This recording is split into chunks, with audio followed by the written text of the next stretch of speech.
మన హిందూ సంప్రదాయంలో మీరు గమనించండి, గొప్ప విశేషం. దేవతలకు ఎదురుగా వాహనం పెడతారు కదా, విష్ణుమూర్తికి ఎదురుగా గరుత్మంతుడు ఉంటాడు, రాముడికి ఎదురుగా ఆంజనేయ స్వామి ఉంటాడు, శివాలయంలో నందీశ్వరుడు ఉంటాడు, కనకదుర్గాదేవికి పులి ఉంటుంది, పార్వతీదేవికి సింహం ఉంటుంది, ఇవన్నీ ఉంటాయి కదా. తాబేలు ఎవరు ఎదురుగా ఉంటుందో తెలుసునా? లక్ష్మీదేవి ఆలయంలో తాబేలు ఉంటుంది.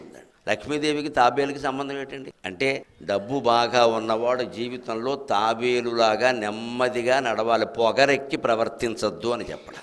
దాన్ని కేశవనామాల్లో చెబుతారు. కేశవ, నారాయణ, మాధవ, గోవింద, విష్ణు, మధుసూదన, త్రివిక్రమ, వామన, శ్రీధర, హృషికేశ అంటారు. శ్రీధర అంటే లక్ష్మీదేవిని ధరించాడు. ఆ సకల సంపదలు నిన్ను చేరినప్పుడు నువ్వు ఎలా ఉండాలంటే హృషికేశ.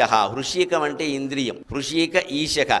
ఇంద్రియాలన్నీ ఎవడి అధీనంలో ఉంటాయో వాడు హృషికేశు. డబ్బు బాగా ఉన్నప్పుడే నీ ఇంద్రియాలను నువ్వు అధీనంలో పెట్టుకోవాలి. పేదవాడిని ఇంద్రియాల అధీనంలో పెట్టుకోమని చెప్పక్కల, వాడు అధీనంలోనే ఉంటాడు.